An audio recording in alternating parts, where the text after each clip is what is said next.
kondisi banyak makan tepung zaman sekarang, mulai sekarang saran saya, salah satu saran saya untuk memboost up testosteron pada laki-laki itu ada 2 tumbuhan yang Anda makan, atau mungkin ada 2 ciptaan Allah untuk yang Anda makan. Yang pertama habbatus sauda, yang kedua kunyit. Itu dibikin, ya, ibu-ibu bikinnya bapaknya habbatus sauda sama kunyit. Kunyit di slice, dipotong-potong gitu, kasih air panas, buka kapsul habbatus sauda, masukin ke situ, kasih madu. Itu insya Allah akan memboost up testosteronnya, membuat testosteronnya membaik kembali lah. Ditambah lagi dengan apa? Ditambah lagi dengan puasa. Bagusnya, yang pernah saya baca, ada seorang profesor mengatakan kalau laki-laki itu mau memboost up itu maksudnya menaikkan kadar testosteronnya, puasanya 24 jam. Puasa 24 jam ini maksudnya apa? Makan. Kita puasa sunnah biasa aja. Oke? Tapi dia nggak makan, yang dia minum aja. Air putih, teh hijau, kopi pahit. Nggak ada masuk kalori di situ. Maka nanti lemaknya di badan dia akan dibongkar oleh tubuh dan muncullah hormon-hormon yang kategori hormon anabolik. Anabolik hormon itu hormon yang membangun, termasuk nanti dia akan memboost up testosteron juga. Jadi laki-laki itu obat kuatnya adalah hidup sehat. Obat kuatnya tanda kutip ya. Kemarin saya ngisi di daerah Penggilingan, itu salah satu panitia itu cerita ke saya, dokter, benar sih kata dokter, bilang, kenapa setelah saya kurangi ini, makan ini, saya stop, ternyata Masya Allah tiap hari bergairahnya luar biasa, kata beliau. Tiap hari loh. Sampai kata isinya kelabakan, melayani dia. Ibu-ibu, ya, kalau Anda mau bisa melayani suami dengan baik, salah satu caranya adalah khitan wanita. Itu cara untuk membuat Anda selalu merasa seperti gadis nanti. Khitan wanita itu. Kalau Anda belum menopause bisa. Kalau sudah menopause, nasib. Bahkan saya ketemu dengan seorang ibu-ibu, subhanallah, ibu ini sudah menopause. Tapi dia cerita ke saya kita karena udah deket gitu kan. Dia cerita ke saya, kemampuan dia dalam melayani suami masih seperti gadis. Biasa kan? Ya nggak kayak orang zaman sekarang, karena kebanyakan tepung, kebanyakan gula, kebanyakan lemak. Yang laki-laki ketika melayani istrinya baru sebentar mulai, udah bang. Gitu, nggak boleh gitu. Karena itu bagian dari sedekah. Ya bapak-bapak ya. Jadi kalau minum zam-zam nanti minta sama Allah, ya Allah, jadikan zam-zam yang kuminum ini bisa menguatkan ya diriku untuk melayani istriku lebih baik. Oh gitu, keren doanya. Jangan minum zam-zam tak rezeki, dodol itu doang, nggak ada perubahan.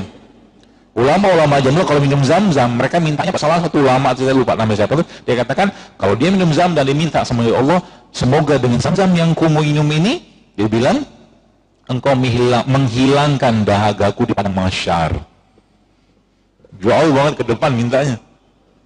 Ya, beberapa ulama-ulama itu ketika minum zam-zam mintanya apa? Ya Allah, mudahkan hafalan Qur'anku, jadikan aku ulamanya umat, matikan aku dalam husnul khotimah. Karena zam-zam seperti kurma sama zam-zam. Ya, kurma sama minum zam-zam. Itu detox yang paling baik. Zam-zam secara sifatnya alkali, basah, dan memang gen-gennya kita itu, ikatan gen itu pada alkali semua. Kurma mengandung kalium, mengandung kalsium, mengandung magnesium, dan mineral-mineral basah yang lain. Makanya minum zam-zam sama makan kurma itu bisa bikin bahagia. Kalau nggak ketemu zam-zam sama kurma, mama makanlah buah. Di badan itu beda. Makanya hewan-hewan buas, kalau mereka, yang saya baca dalam sebuah buku, kalau mereka memangsa hewan-hewan herbivora, yang mereka makan pertama kali bagian perutnya. Dia butuh enzimnya. Bahkan harimau itu setiap tahun, katanya ada ritual, dia makan rumput. Pernah saya dapatkan video itu, jadi harimau itu 1 tahun sekali makan rumput. Gitu. Manusia, ya, jadi kalau mau mengurangi resiko kanker, Anda tidak akan dapatkan antioksidan pada daging, nggak dapat. Saya tidak mengajarkan ada vegetarian ya. Karena Islam tidak vegetarian, karena Nabi makan daging. Ya. Tidak, saya pun tidak, saya makan daging. Ya. Tapi kalau imbangan antara dagingnya, mungkin kalau boleh saya kasih komposisi atau perbandingan, ya dominans sayur sama buah daripada dagingnya. Gitu. Maka nanti apa yang terjadi? Tubuhnya akan memperbaiki ini. Apalagi tambah dengan 4 hal ini. Coba dalam satu hari 5 lah, bukan 4, 5 hal ini Anda. 5 hal ini baru sekalian, usahakan ada dalam makanan Anda tiap hari. Yang pertama asam amino. Asam amino itu contohnya apa? Tadi kan madu, kurma, itu asam amino. Yang kedua apa? Probiotik. Ya, nanti probiotik ini Tabib Roci ini sahabat, nanti beliau mungkin sedikit banyak akan cerita apa manfaatnya buat anak-anak. Ya, beliau ini Masya Allah, ya, Allah juga kasih ilmu untuk beliau ya, dan beberapa kali juga teman-teman yang di Bogor kadang-kadang kalau butuh konsultasi atau butuh intensif perawatan saya arahkan ke beliau. Ya, kalau saya arahkan biasanya saya tidak sembarangan, ya, karena urusan kesehatan itu harus ada orang yang kompeten menjawabnya, nggak bisa sembarangan. Ya, makanya kemarin saya sempat posting ada satu akun ya, di Facebook itu yang ada chat konsultasi ini siapa? Ini saya nggak tahu siapa. Bahkan tadi saya lihat lagi, saya tidak ada membuat satupun aplikasi di Play Store. Nggak ada. Sekarang sudah ada masalahnya aplikasinya. YSR apalah gitu kan, macam-macam. Laku banget di luar Akbar sekarang. Lagi laku. Ya mudah-mudahan jadi kebaikan. Ya, tapi semua itu ada adabnya juga kan. Kalau bahasa Jawa tuh unggah-ungguhnya gitu kan, nyun sewunya gitu loh. Probiotik. Pertama tadi apa? Asam amino. Asam amino dapat dari mana? Di browsing. Banyak sumber asam amino di sekitar kita. Ada madu, ada kurma, ada air kelapa. Juga asam amino. Ya, seminggu sekali ibu sekalian coba minum air kelapa. Air kelapanya di blender sama kurma. Termasuk kalau Anda ibu-ibu nih, kalau Anda, saya nggak tahu ya, sebaiknya sih saran saya, sebaiknya kurangilah masak yang bersantan yang dipanaskan. Jadi santannya, jadi saya suka kari, tapi kalau saya bikin kari, sekarang saya requestnya jangan pakai santan. Karena kari itu penuh dengan bumbu, ya. Itu sebabnya kalau Anda perhatikan, yang di tulisan saya terakhir yang tentang testimoni hamil itu, saya tidak ada jualan produk di sana. Yang saya mau angkat itu adalah mari kita kembali ke ciptaannya Allah, itu aja sebenarnya.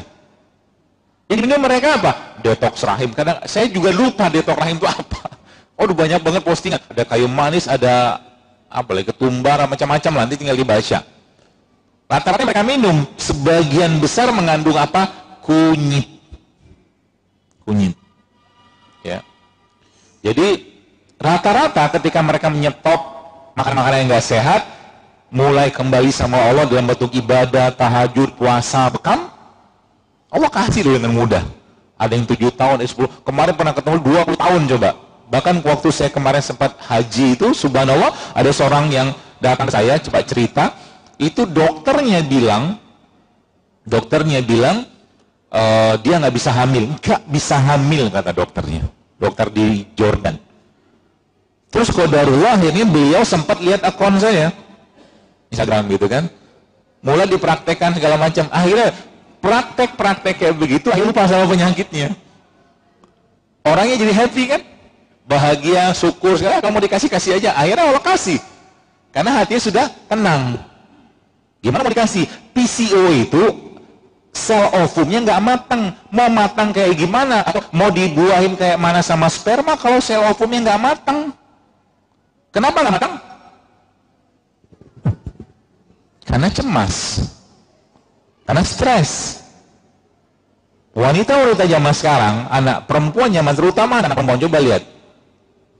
Sebagian besar kelas 4 SD sekarang sudah mens. Betul? Semua makanan yang tidak sehat, yang mengalami pengolahan berlebihan, yang ditambahkan dengan bahan-bahan sintetik, pasti akan menyebabkan elektron dalam tubuh kita itu lepas satu, yang dikenal dengan radikal bebas. Oke, 5 menit lagi ya. sebelumnya, please like dulu video ini, klik tombol like, dan yang paling penting, klik tombol subscribe bagi yang belum. Karena